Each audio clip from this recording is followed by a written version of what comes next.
Mesdames et messieurs, la Russie est entrée dans une autre dimension. Et cette dimension, ça fait mal. Ça fait couler assez d'encre. Ça fait jaser. Et Vladimir Poutine a donné une réponse. Parce que cette nouvelle stratégie russe utilisée maintenant en Ukraine, ça inquiète les observateurs. Ça inquiète même ce qu'ils appellent l'ONU. Ça a été condamné partout. Ça s'est passé à Kharkiv. Mesdames et messieurs, dans la nuit de mercredi à jeudi, la Russie a fait montre de puissance, montre de détermination. Et vous savez, d'habitude, quand la Russie faisait des frappes sur des sites militaires, énergétiques, ça se limitait là. Mais cette fois-ci, c'est une autre méthode militaire utilisée. Il s'avère même que cette méthode, pendant qu'ils étaient dans leur cercle en tant que puissance mondiale, la Russie, les États-Unis, la Grande-Bretagne, la Chine, machin, que c'était interdit. Qu'on appelle la double frappe. Vous savez de quoi consiste-t-il? Double frappe. La double frappe, c'est on fait une première frappe, on laisse passer le vent 10 minutes, 15 minutes. Pendant que les gens sont en train de se regrouper là où les secouristes, où l'armée est en train de quadriller le coin, ou pendant que des médecins ou voilà des ambulanciers, machin, tout le monde est en train de voir un peu qu'est-ce qu'on peut encore sauver, ou instantanément vient la double affaire, double frappe. C'est-à-dire, c'est la guerre à la guerre. La Russie aujourd'hui n'est plus dans les petits jeux, ne veut plus retarder l'échéance, quoi. C'est-à-dire que, voilà, non seulement on frappe les sites, et ceux qui viennent à la minute pour réparer ces sites, la deuxième frappe les atteint. Mesdames et messieurs, c'est monstrueux, ça fait peur. Et réellement, quel est l'objectif recherché par l'armée russe là, en procédant ainsi? L'objectif est très simple. Décourager complètement les militaires et les pompiers et les secouristes, tous ceux qui peuvent aller sur les sites de frappe. Parce que on ne sait pas, la première est venue, on ne sait pas quand est-ce la deuxième va venir. C'est ça, au fait, la terreur dans la double frappe. C'est ça, au fait, voilà, c'est ça les conséquences de cette opération-là. Vous ne savez pas quand la deuxième frappe va venir. C'est pourquoi on dit que c'est interdit. Mais, quand on est en guerre, est-ce qu'on peut parler d'interdit? Non. Je crois que l'interdiction se trouve en ce moment dans la tête de ceux qui sont en train, n'est-ce pas, dans la tête des belligérants et des co-belligérants. L'interdit se trouve dans leur tête. Souvent, on parle d'armes conventionnelles, d'opérations conventionnelles. Mais la conventionnalité de ces opérations dépend des belligérants et des co-belligérants. Parce que si réellement les gens tenaient compte de ce qui est interdit dans une lutte, dans une guerre, dans un conflit, si les gens tenaient compte de cela, on se posait bien la question de savoir pourquoi les Américains ont largué la bombe nucléaire sur Hiroshima et Nagasaki, sachant très bien que ce n'était pas une arme conventionnelle. Donc tout ce qui n'est pas conventionnel dans un conflit ne doit pas dans les conditions normales être utilisé. Tout ce qui est système de guerre qui n'entre pas dans ce qu'on appelle la convention, dans les conditions normales, n'est pas censé être utilisé.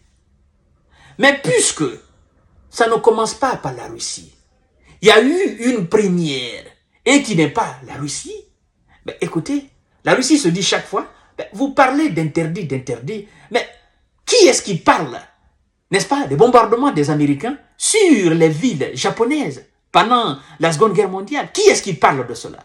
Qui est-ce qui dit que la bombe était interdite? D'ailleurs, il faut dire que c'était la première fois.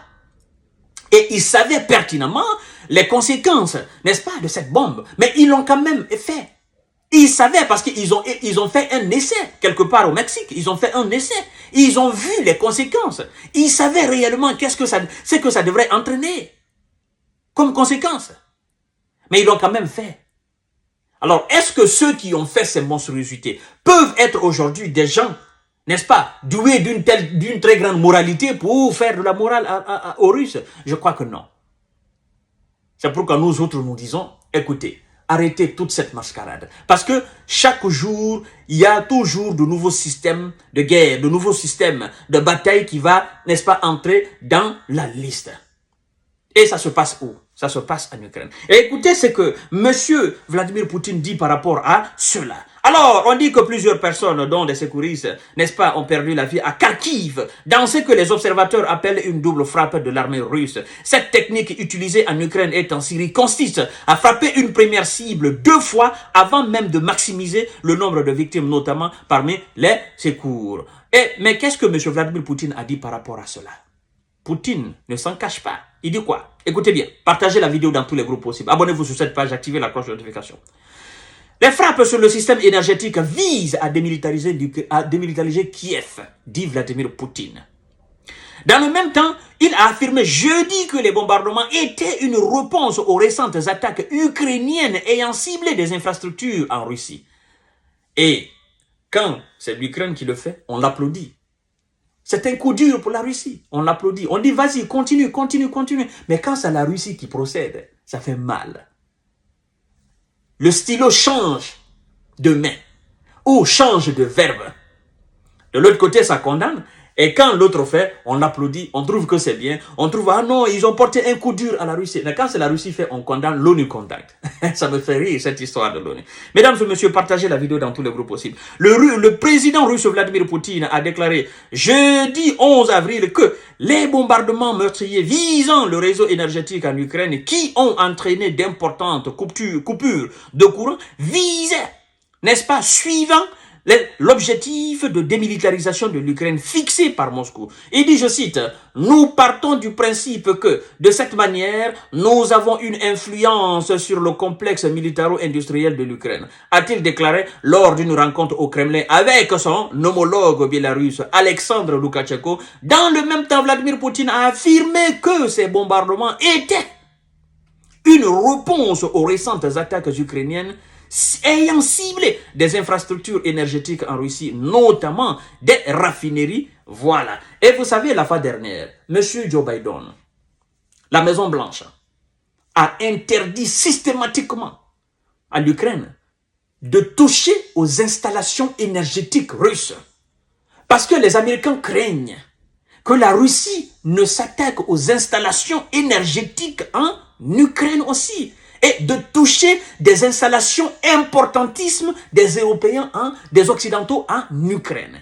Et d'ailleurs, s'il continue comme ça, la Maison-Blanche craigne que ça ne cause une flambée du prix, n'est-ce pas, des carburants à la pompe. Et on a dit d'ailleurs dans cette émission, si vous vous souvenez, que tout ce que craint un président américain à l'approche des élections présidentielles, c'est la flambée des prix du carburant ou des produits gazeux à la pompe. Parce que naturellement, ça va effectivement révolter la population américaine. Les gens diront, ben, écoutez, pourquoi nous allons voter pour vous pendant que, voilà, à l'approche des élections, le carburant a augmenté. Alors, mesdames et messieurs, aujourd'hui, ça fait jaser. Parce que cette double opération russe, ça fait énormément mal. Énormément mal. Bon, ça a été condamné comme d'habitude, par les mêmes Européens, par les mêmes Américains, par les mêmes ONU, par leur clan, ça a été condamné. Mais qu'est-ce que la Russie s'en fout éperdument de leur condamnation? Parce que si ce sont les condamnations normalement qui changeaient quelque chose, il y a longtemps, on ne serait pas là. C'est pourquoi nous nous disons, arrêtez, arrêtez, arrêtez. Ils ne comprennent pas. Arrêtez, ils ne comprennent pas. Et quand les autres font, ils applaudissent. Écoutez, ce n'est pas les moyens. Vous demandez et les autres, ils construisent, ils fabriquent. Ils ont leurs propres moyens. Et quand ils frappent, ça fait mouche. Mesdames et messieurs, ça me fait de la peine de parler ainsi. Mais qu'est-ce que vous voulez? Qu'est-ce que vous voulez? On ne peut pas se taire là-dessus. C'est la réalité des choses. Ils ne comprennent pas. Arrêtez, ils ne comprennent pas. Ils veulent aller plus loin et ils n'ont pas les moyens.